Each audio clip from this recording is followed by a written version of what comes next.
दोस्तों, आज हम इस विषय पर बात करेंगे कि ऐसा व्यक्ति जो किसी आपराधिक मामले में वांछित है,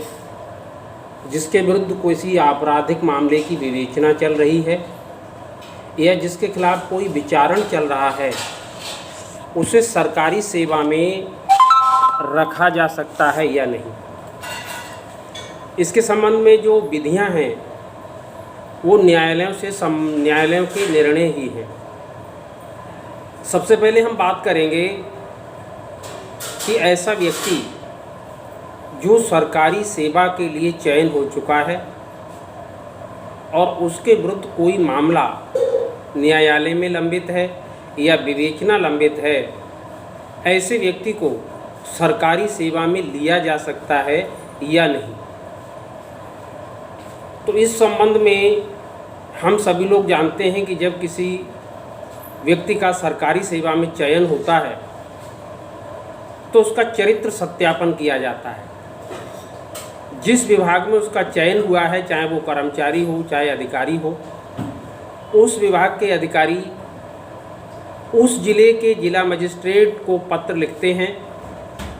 जिस जिले में वह प्रत्याशी रहता है, और उस जिले के जिला मजिस्ट्रेट को ये शक्ति प्राप्त है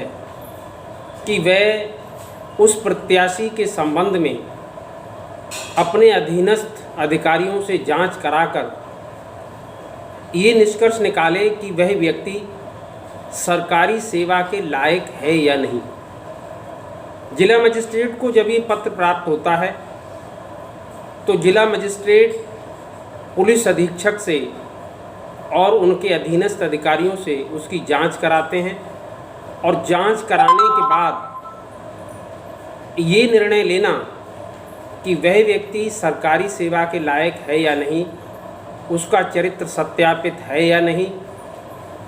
इस संबंध में निर्णय उसी जिला मजिस्ट्रेट का होता है। अब बात ये आती है कि कुछ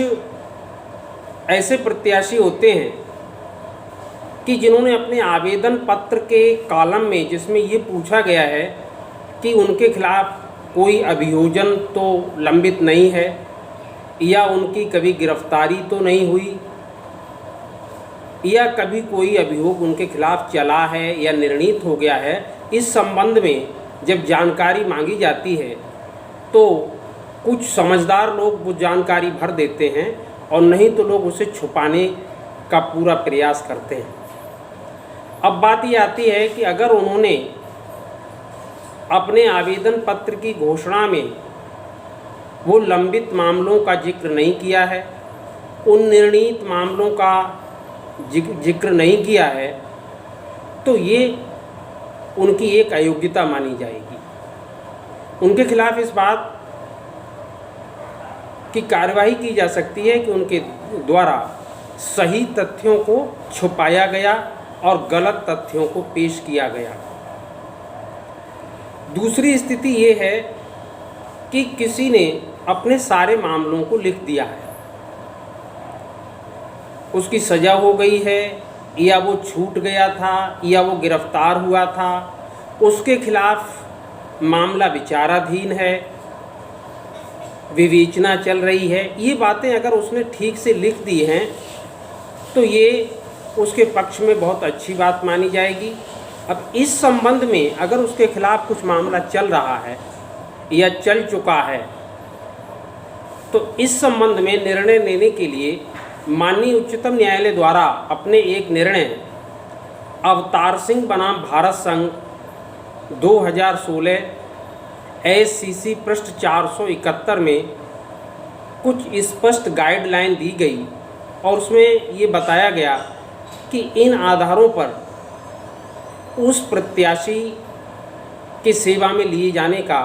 विचार किया जा सकता है या नहीं। तो इसमें पहला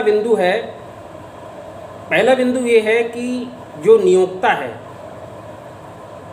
जो विभागाध्यक्ष है, वो ये देखेगा कि उस प्रत्याशी द्वारा अपने आवेदन पत्र में दोष सिद्धि, दोष मुक्ति, गिरफ्तारी या विचारण के तथ्यों को छिपाया तो नहीं गया है। नंबर 2, अगर उपरोक्त सूचना को छिपा लिया गया है या गलत सूचना दी गई है तो ये देखना होगा कि फॉर्म भरते समय उक्त सूचनाएं उस प्रत्याशी की जानकारी में थीं कि नहीं। इसका मतलब ये हुआ कि अगर वह प्रत्याशी ये सिद्ध कर देता है कि वेरिफिकेशन में जो मामले उसके विरुद्ध लंबित दिखाए गए हैं या निर्णीत दिखाए गए हैं उनकी उसे जानकारी नहीं थी, उसने कभी न्यायालय में जमानत नहीं कराई, कभी उसके खिलाफ सम्मन नहीं आया, वो कभी न्यायालय में हाजिर नहीं हुआ, अगर वो ये सिद्ध कर देता है तो ये माना जाएगा कि उसे उस मामले की जानकारी नहीं थी। तीसरा बिंदु है कि ऐसे प्रत्याशी को सेवा में लिए जाने के संबंध में सरकारी नियमों, विभागीय नियमों, माननीय न्यायालय के निर्णयों पर ठीक से विचार कर लिया जाना चाहिए। चौथा बिंदु है कि मान लीजिए आवेदन करते समय उसके खिलाफ जो मामले लंबित थे वो निर्णीत हो गए, इसलिए उसने नहीं भरे,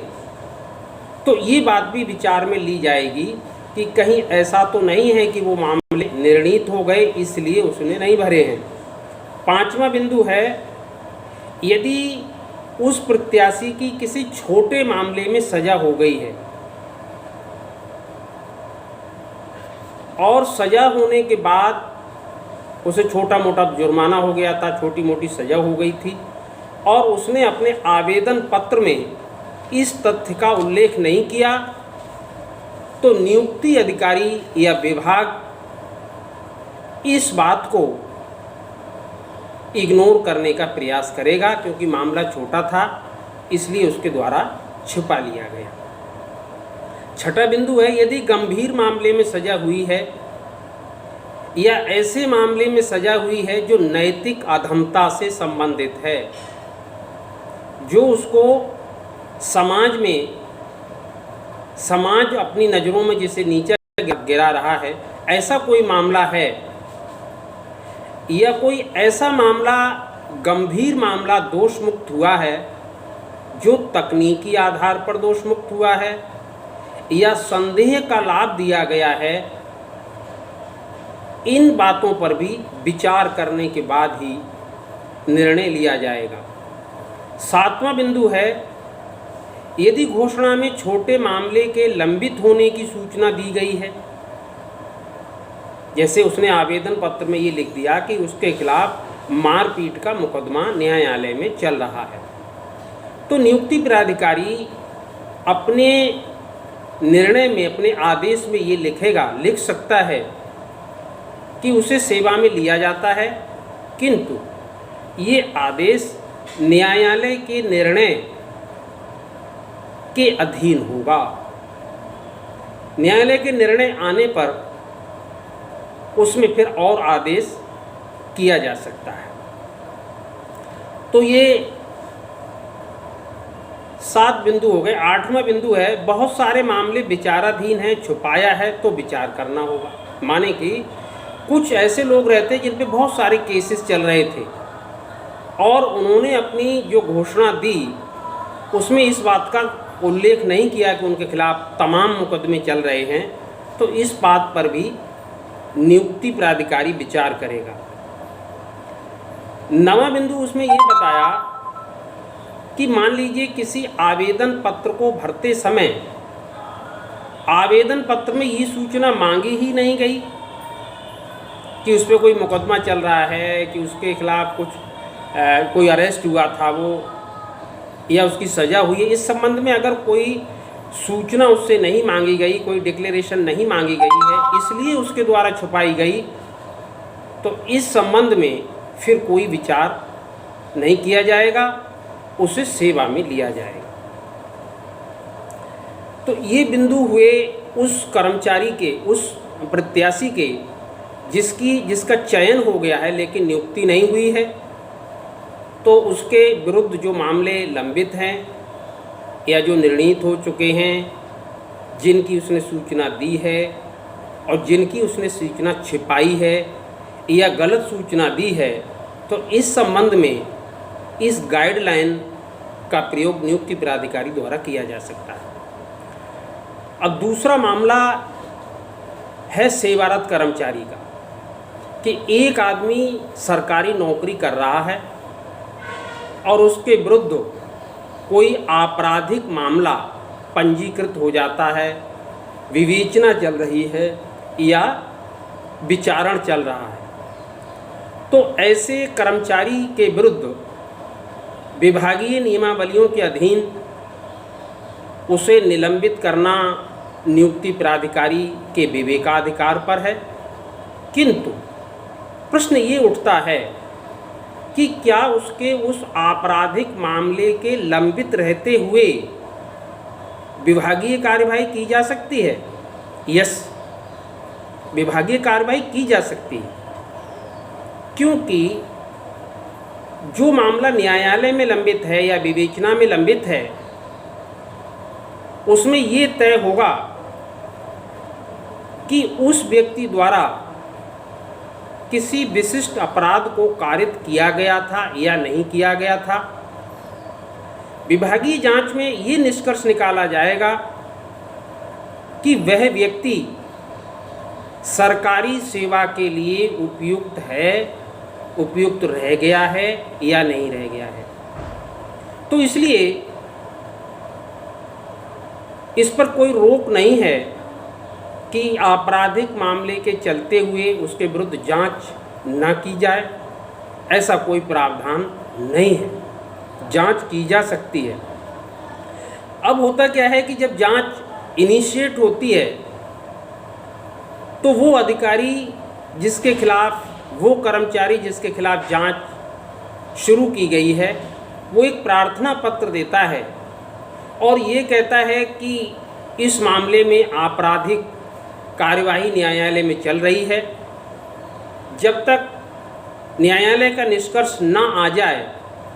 तब तक विभागीय जांच को रोक दिया जाए। अब कई बार हम लोग ये देखते हैं कि कई कर्मचारियों को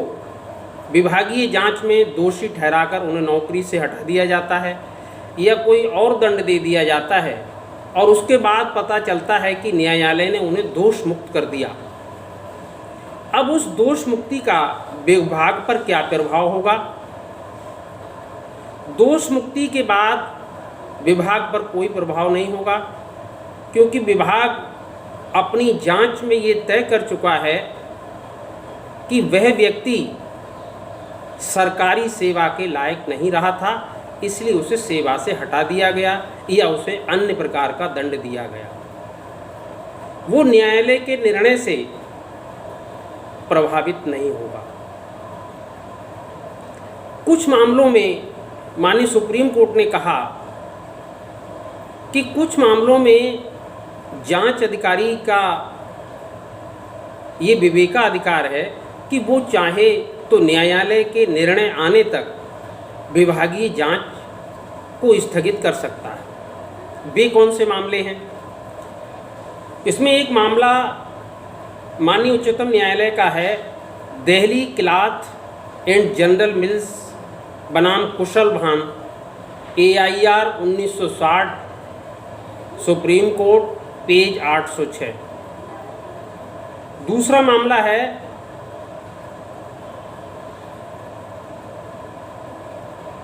Tata oil mills company limited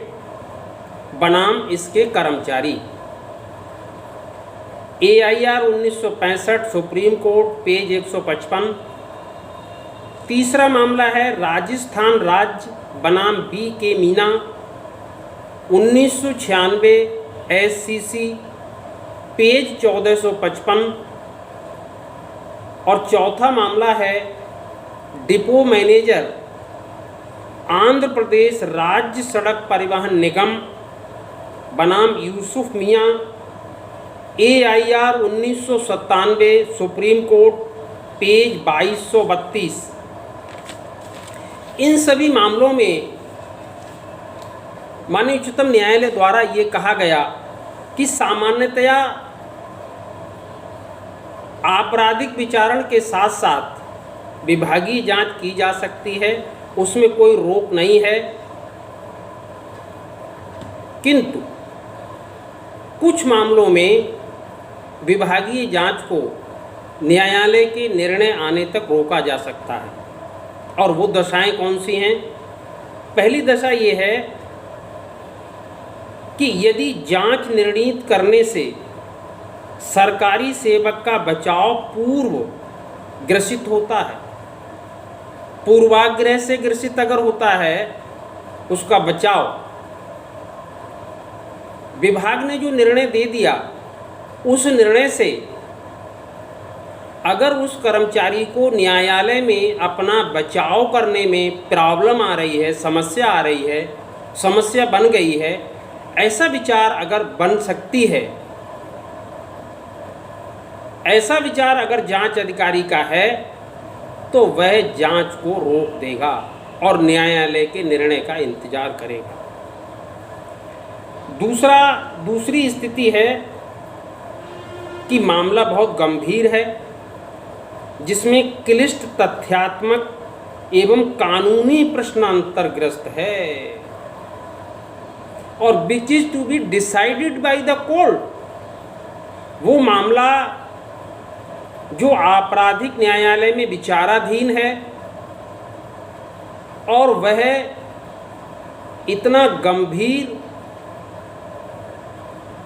और क्लिष्ट है, जिसमें कोई तथ्यात्मक कानूनी प्रश्न अंतर्बलित है, कोई ऐसा प्रश्न उसमें इन्वॉल्व है जो न्यायालय द्वारा ही तय किया जा सकता है, तो ऐसे मामले में उस कर्मचारी के विरुद्ध लंबित जांच रोक दी जाएगी और न्यायालय के निर्णय का इंतजार किया जाएगा। अगली स्थिति है, अगर विभागीय कार्यवाही में उसे दंडित कर दिया गया है तो न्यायालय के निर्णय आने पर उस पर विभागीय कार्यवाही पर कोई प्रभाव नहीं पड़ेगा। अब हम आते हैं कि किसी कर्मचारी को न्यायालय द्वारा दोष सिद्ध तो किया गया, किंतु उसे अपराधी परिवीक्षा अधिनियम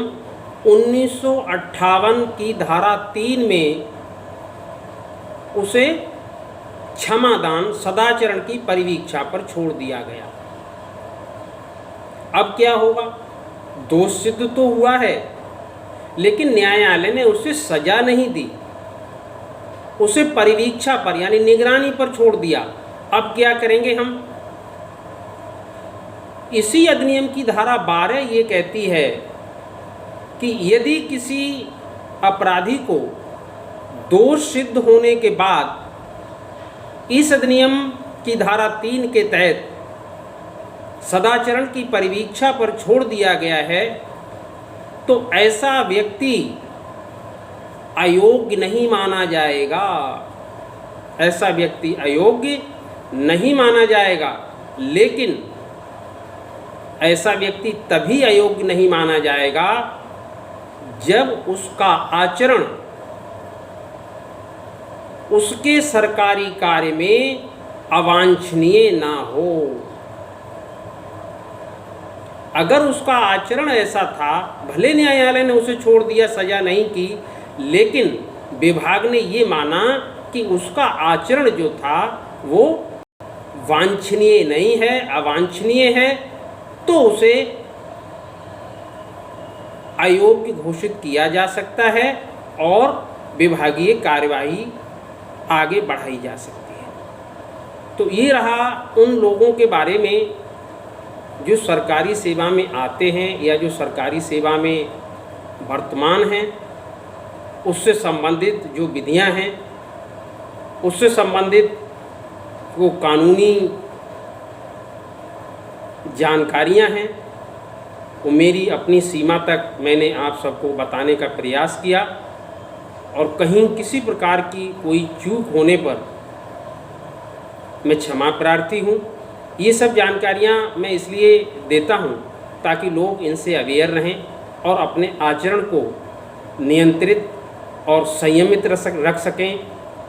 इन्हीं शब्दों के साथ जय हिंद,